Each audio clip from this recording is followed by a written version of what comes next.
You're listening to the Free to Be Mindful podcast, which provides bite-sized tips for busy parents, educators, and anyone working with kids. These real talk conversations focus on mindful living, mental health, and personal growth, helping all to learn, grow, and inspire with mindfulness in mind. I'm your host, Vanessa de Jesus Guzman, educator, licensed professional counselor, entrepreneur, and mom. I'm passionate about helping folks live life with peace of mind and ease of heart while not losing their, well, you know, here we go. Hello and welcome to the Free to Be Mindful podcast. I hope that you're feeling good, looking good, and doing better in this world than you were yesterday. So we are still listening to our most listened to episodes of all time. And this week we are listening to episode Stress and Therapy, which came from season 3. This popular episode from season 3 answers the following questions, which are so many things to consider, especially when we think, I can't handle this anymore. What do I do? And some of these questions include, how do we know when our experienced stress needs professional help? How do we go about seeking therapy? When is the right time? Where do I look for this mental health help? How do I understand the investment it costs? Because it is an investment in your mental and emotional wellness. How do I consider different options that are out there? And how do I know that this is the best decision for my overall well-being? My friends, I hope that you get a lot out of this episode. Sometimes we want to handle things on our own, and that's fantastic because we want to have the resilience to push forward. However, when we can't manage things on our own anymore, then professional help may be needed. And there's so many resources out there. It's just a matter of understanding what to do and how to really process, digest, and understand all that's out there, and then choosing what's right for you.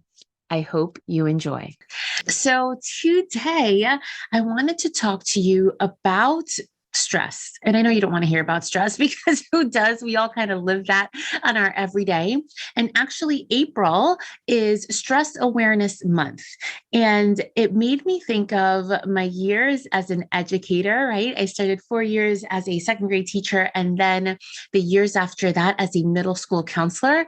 And I know that now our schools in New Jersey are testing. So I am thinking about all of the educators within the state of New Jersey and around the country that do testing around this time, and just thinking about the stress that I would feel. And if you know me personally, and even if you've seen me on social media, you don't always see the stress on my face, but I feel the stress in my body and at my shoulders, my tense. I would get like incredible back pain and shoulder pain and neck pain, the back of my head, because that's where or how I would hold the stress, even though I really wouldn't show it on my face. And it's something that I have come to be attuned with because of being really self-aware. And it took me a long time to realize what it was, how it was that my body soaked up the stress, and then to realize, well, it's okay to seek help for that. And I wanted to bring these two themes together today because, as I shared, April is Stress Awareness Month, but it's also Counseling Awareness Month. I wonder if that's just a big coincidence or if that was kind of done on purpose. And it's a lot of pressure to make sure that everybody else is okay, but to really be able to be the best help to others, you need to make sure that first you are okay. And if you are an educator, if you're a parent or caregiver, I'm sure that that message resonates with you. So how do you make sure that you are okay? Well, that vacation that I just went on was definitely helpful, but obviously we can't always go on a vacation every weekend. But what we can do is seek the help of a licensed professional, whether that be a counselor, social worker, or psychologist. And sometimes it takes a big thing, a big monumental event or big stressor to finally have us be okay with the idea of, yes, maybe therapy can help. So I wanted to share with you where and when is the best time to seek the help of a licensed, trained mental health professional. And some things that you can kind of consider as you go along that process. So the first is, when is the right time? So when you are feeling that you can no longer handle things yourself, when you are feeling that things that once brought you joy no longer bring you joy, when you know that even despite seeking out help from friends and family, and that still isn't working, when you're seeing that your baseline, right, which is your normal functional way of being on an everyday basis, when that is so different and you are functioning to a much lesser degree, that is when it may be a really good time to seek the help of a licensed mental health professional. And then you may even think, well, who is it do I seek? Do I seek a counselor or a social worker or psychologist, psychiatrist? There's so many options. So all four can provide some kind of therapy, and their specializations can differ based upon certifications and niching and areas of specialization. So, where do you look for this mental health help? Some of the things to first consider is what kind of professional is going to be important for you to have. And what I mean by that is you may want to consider their gender, their areas of expertise, their areas of niche. There may be religious backgrounds if that's important to you. You may want to consider their ethnic or racial backgrounds and even perhaps their age. And then you can look online. Now, it's a lot. It may be a lot to just go onto Google and say, a therapist in my area. You can do that, but there are also a lot of different directories that are specific to the counselors and to the issues that you may need help with. So, for example, a general directory is psychologytoday.com. There's also Latinx therapy or therapy for Black girls. There are also other directories that are inclusive based upon race, culture, sexual orientation, or just the way that you express yourself. So those you can Google and then go on to different directories. And you want to pay close attention as to where the professional is licensed in, the state that they are licensed in. So as we've learned from the last 2 years, we don't have to do things in person. If you like in person, definitely look for that. But know that many therapists right now are also offering telehealth. However, they have to be licensed in the state that you're in. So that's something that you may want to pay close attention to when you go onto these different directories. And a step further is when you go onto therapist websites. So I say the second step after finding the number of people that may be a good fit for you, the next step is to kind of stalk them a little bit. Check out their websites, check out their social medias, check out their YouTube channels, anything that they have out there. Now, not all therapists do have all of these different things out there, but if they do, check them out, because that way you can get a sense of their personality, of their areas of specialization, and if it's somebody that you may vibe with. And finally, a big thing that goes into obtaining help from a licensed professional is the investment that it's going to cost. And some folks do work with insurances, and you may want to even start there if you do want it all covered by insurance. You can call your insurance provider or go onto their website or app, and they can give you therapists that are within your area. And I also suggest them to do the same. Check out their websites, check out what they specialize in, check out if they may be a good fit for you. However, there are many therapists that are out of network. And what that means is that they may provide you a super bill, which is a fancy word for a receipt for you to then submit to your insurance. And then you do that legwork and you get reimbursed directly. That means that you do have to pay for each session at the time of service head on, but then may get reimbursed afterwards, depending on your plan and deductible and a lot of different factors, based upon your insurance provider. It's necessary to understand that your mental well-being is a financial investment on your future, on your overall way of functioning and way of being. And help for a couple of months can be a huge impact for a number of years down the road. Now, keep in mind that providers can offer a lot of different services that may fit your different budgets.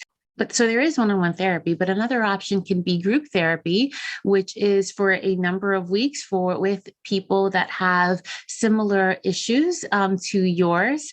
And there's also support groups, which are different from group therapy. So for example, I do offer one-on-one therapy. I offer social skills groups for kids, but then I offer an Amiga Mom support group, which is at a lower entry level of a financial commitment because it's a support group, which is different from a therapeutic group. A lot of therapists are also now offering courses and membership communities. There are a lot of different avenues that you can go down, but remember, it all depends on the help that you feel you need, and one-on-one is always going to be that highest level of care. And the last thing to keep in mind is that, remember, you don't need to marry your therapist. You can't marry your therapist, but you don't need to stay in a lifelong commitment to them. We go through different types of seasons, and in those seasons, we may need help with particular things. You may see a therapist for a couple of months during one season of your life, and then a number of years later, you may see another therapist for a completely different reason. So it's important to understand that this isn't forever and ever and ever, and that you always have the option of seeing somebody for 2 or 3 times. And if it doesn't work for you, or if they don't understand you, if you don't vibe with them, you can then seek another person. You don't have to stay with the same person if you think it is not a good fit for you. So I hope this conversation has shed light on the different things to consider when looking for a therapist and where you might go to find a therapist. And then finally, what happens after the therapeutic process has started and where you go from there. Know that, again, this is an investment, not only financially, but one of time and effort into your overall well-being. And why wouldn't you want to be the best person that you could be? So with that, if any of this resonated for you, definitely make sure that you take a screenshot of this episode and tag me on Instagram, and we can continue the conversation there. And as always, it is my pleasure. Be sure to stick around for this short 2-minute guided meditation, and I'm looking forward to seeing you again next week. So right now, regardless of where you are or what you're doing, I invite you to really get a sense of where you are in the room by grounding your feet to the floor of where you are, feeling where your toes are, where your heels are, moving up to your legs, to your bottom, your back, your upper legs, your shoulders. What do you feel beneath these areas? Is it soft? Is it hard? Is it comfortable? Or maybe you're just walking and you feel the air against your skin. Bring awareness to your face, to any tightness that you may hold within your jaw, by the edges of your mouth, around your nose, and especially between your eyebrows. I invite you to take a breath in while making your belly rise, and then take a breath out as you make your belly deflate. And finally, taking in the space around you, whether you are still in a room or walking or driving, just bringing awareness to some different things that maybe you don't typically pay attention to.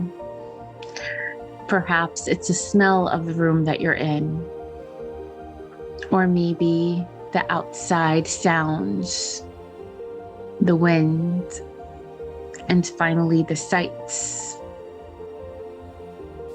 Know that you can always use this type of meditation to ground yourself in the space you're in, to bring your awareness to the present moment, and to bring peace into your mind and heart. Have a great week.